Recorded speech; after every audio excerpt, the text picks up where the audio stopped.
अरे सुलेखा, तूने हमारे घर का काम छोड़ के ये कचरा उठाने का काम चालू कर दिया क्या? अरे नहीं नहीं दीदी, वो तो रोड पे गंदगी पड़ी थी तो मैंने सोचा साफ कर देती हूँ। लेकिन देश तो डेली गंदा होगा, डेली साफ सफाई करेगी क्या? एक काम कर, हमारे घर की साफ सफाई कर दे चल।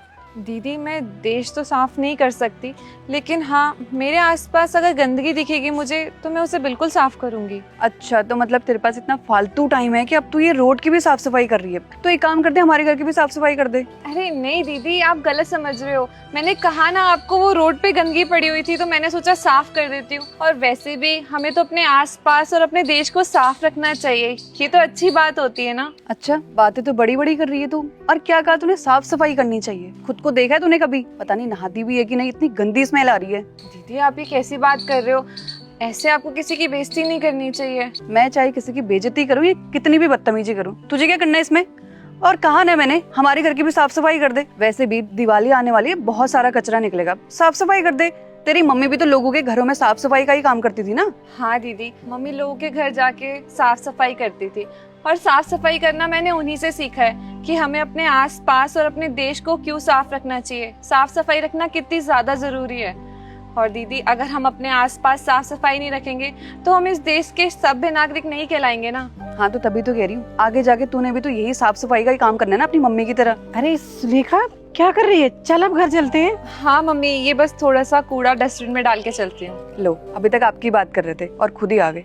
वैसे तुमने अपनी बेटी को एक्सपर्ट बनाया है ऐसे साफ सफाई करने में। अरे मेम साहब, आप तो बहुत दिनों बाद दिखे हो। और घर पर मम्मी जी कैसे हैं आपके? मेरी मम्मी तो बहुत अमीर है। तुम लोग अपना बताओ, तुम लोग आज भी वैसे ही होगे ना, एकदम गरीब भिखारी। वैसे तुम लोगों के कपड़े देख के लग नहीं रहे, मुझे लगता है पक्का तुम लोगों ने या तो चोरी करी होगी या किसी से भीख मांगा होगा, है ना? नहीं नहीं मेम साहब, ऐसा कुछ नहीं है।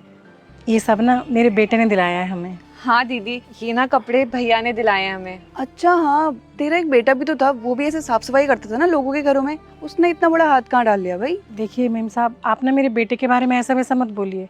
ये सब उसने हमें अपनी मेहनत की कमाई से दिलाया है। हाँ हाँ, सब पता है मुझे, कितनी मेहनत करता होगा और कितनी नहीं। छोटे चले। हाँ भैया चलिए। एक मिनट, आप तो आनंद मंडल है ना, मंडल इंडस्ट्रीज के सीईओ। और सर, मैं तो उस कंपनी में जॉब करने की बहुत टाइम से ट्राई कर रही थी, लेकिन आप यहाँ कैसे? हाँ भैया, मंडल इंडस्ट्री के सीईओ है, वो कंपनी इन्हीं की है। क्या आप सीईओ कंपनी? मैं कुछ समझी नहीं। क्या हुआ मेम साहब? हाँ, मैं आपके घर में साफ सफाई का काम करती थी, लेकिन मैंने अपने बच्चों को कभी गलत शिक्षा नहीं दी। उन्हें अच्छे संस्कार दिए, उन्हें पढ़ाया लिखाया। और आप जो मेरे बेटे को देख रही हैं ना आज, ये उसी का नतीजा है। आई एम सॉरी सर, वो गलती हो गई, मुझे पता नहीं था ये सब। सॉरी, गलत फहमी। लेकिन तुम माफी क्यों मांग रही हो? वो क्या है ना भैया, इनको लगता है कि एक काम वाली की बेटी सिर्फ काम वाली ही बन सकती है, वो मेहनत करके कहीं आगे नहीं बढ़ सकती। और मैं यहाँ पे साफ सफाई करी थी क्योंकि यहाँ कचरा पड़ा था, अच्छा नहीं लग रहा था रोड पे, तो इनको लगा कि मैं साफ सफाई करने वाली हूँ।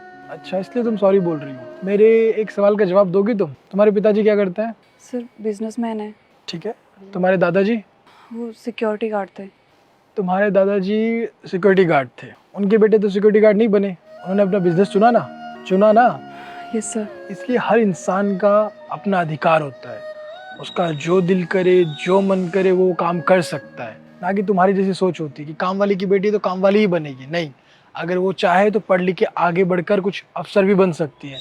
लेकिन हाँ, हमारी सोसाइटी में कुछ ऐसे लोग हैं जिनकी सोच अच्छी नहीं है, उनकी सोच हमेशा गिरी हुई रहती है। वो कभी मानने के लिए तैयार ही नहीं कि हम जैसे लोग भी आगे बढ़ सकते हैं। तुम भी यही मानती थी ना? अगर तुम्हारे पापा भी यही सोचते तो शायद आज तुम ऐसी नहीं होती, तुम भी शायद आज किसी सिक्योरिटी गार्ड की बेटी होती। वो लोग भी बहुत मेहनत करते, तभी जाके आज तुम इस मुकाम पे पहुंची हो। तुम्हारे दादाजी ने बहुत मेहनत करी थी, फिर तुम्हारे पापा ने, और आज जो कुछ भी तुम्हारे पास है उन्हीं की बदौलत। तो उनके नाम को इस तरीके से डुबाओ मत, उन्होंने अच्छे संस्कार दिए होंगे तुम्हें। लेकिन मैं समझ सकता हूँ आजकल की जनरेशन ये सब भूल जाती है, वो बदतमीजी करती है, वो एक दूसरे को नीचा दिखाने में लगी रहती है। यही तुम भी कर रही थी। और तुमने क्या कहा था कि मेरी माँ एक काम वाली थी। मुझे बहुत प्राउड है अपनी माँ पे, अपनी माँ के काम पे। इन्होंने दिन रात मेहनत करके एक एक रुपए बचा के मुझे पढ़ाया। और आज जो कुछ भी तुम मेरे पास देख रही हो, जो कुछ भी मैं हूँ, मेरी बहन, वो मेरी माँ की वजह से, उनकी मेहनत की वजह से, उनके आशीर्वाद की वजह से, उनके परिवार की वजह से। लेकिन तुम शायद मेरी बात समझोगे नहीं, क्योंकि आए दिन हम लोग सोशल मीडिया पे और इस सोसाइटी में इस तरीके से गलत चीज़ों में डूब चुके हैं कि हमें सही चीज़ें दिखती ही नहीं है। बिल्कुल भी, हम चाह के भी सही चीज़ देख ही नहीं सकते। हम अपनी आंखें बंद कर लेते हैं, बुरी चीज़ें हम ज़्यादा अच्छे तरीके से देख पाते हैं। अगर तुम्हारे पिताजी या तुम्हारे दादाजी के बारे में कोई इंसल्ट करे कि वो सिक्योरिटी गार्ड थे तो तुम्हें बुरा लगेगा ना, बुरा लगेगा। Yes sir. इसलिए कभी भी किसी इंसान को उसके काम से जज नहीं किया जाता है, उसकी काबिलियत से जज किया जाता है। आज तुम जो कुछ भी हो, तुम्हारे पास जो कुछ भी है, ये तुम्हारे पास कैसे आया है? तुम्हारे पापा की मेहनत की वजह से। तुमने ऐसा कुछ नहीं किया है, उन्होंने सब कुछ तुम्हें दिया है, तब जाके तुम आज इतनी मस्ती कर पा रहे हो, लोगों के साथ मिसबिहेव कर रहे हो। इसलिए कभी भी किसी के साथ मिसबिहेव मत करो। आई बात समझ में? और तुमने क्या कहा कि तुम मेरी कंपनी में अप्लाई कर रही हो ताकि इंटरव्यू हो सके और तुम्हें नौकरी मिल सके। मैं अपने कंपनी में ऐसे किसी भी इंसान को काम नहीं दे सकता जो लोगों के साथ मिसबिहेव करे, उनके साथ बदतमीजी करे, उनको नीचा दिखाए। आई एम सॉरी सर, मैं आज के बाद ऐसी गलती कभी नहीं करूँगी। मुझे अपनी गलती का एहसास हो गया है, प्लीज़ मुझे माफ़ कर दीजिए। गलती का एहसास इतनी आसानी से नहीं हो सकता तुम्हें, तुम्हारी गलती का एहसास। और तुमने छोटी से क्या कहा था कि बाहर तो गंदगी फैलती रहती है, हम साफ करके क्या करेंगे, इससे अच्छा घर को साफ करते हैं। तो ये देश आपका घर नहीं है, ये देश आपका घर है ना, तो घर को साफ कौन करेगा? हम करेंगे। आप अपने घर को साफ करते हैं ना, खुद से करते हैं ना? Yes sir. क्यों करते हैं? ताकि हमारा घर साफ रहे, सुंदर रहे, पॉजिटिव वाइब्स रहे, इसलिए करते हैं ना। देश भी तो हमारा घर है, तो इसे भी साफ करना होगा। अगर रोज गंदा होगा तो रोज इसे साफ करेंगे। और तुम्हें अगर तुम्हारी गलती का एहसास हो ही चुका है तो मैं तुम्हारे लिए एक पनिशमेंट देता हूँ। तुम्हें अगले 1 महीने तक हमारी जो ऑफिस है उसके आगे साफ सफाई करनी होगी, तभी मैं तुम्हें अपनी कंपनी में काम दूंगा। अगर तुम्हें मंजूर है तो ही मैं एग्री करूंगा और तुम्हें माफ़ करूंगा। Yes sir. वेरी गुड, तुम्हें तुम्हारी गलती का एहसास हुआ और तुमने अपनी पनिशमेंट मान ली, ये बहुत अच्छी बात है। तो कल से ऑफिस आ जाना और साफ सफाई शुरू कर देना। 1 महीने बाद तुम्हें नौकरी मिल जाएगी तुम्हारी काबिलियत के हिसाब से, ठीक है? अब तुम जा सकते हो। और हाँ, देश है तो हम लोग हैं, इसलिए अपने देश को साफ रखो जिस तरीके से अपने घर को रखते हो, समझे? चलो जाओ, निकलो। और हाँ, जाने से पहले कचरा उठा के डस्टबिन में डाल देना, समझी? चलो। कभी भी किसी का मजाक मत बनाइए, क्योंकि ऐसा करने से सामने वाले का मजाक नहीं बनता है, आपका मजाक बनता है।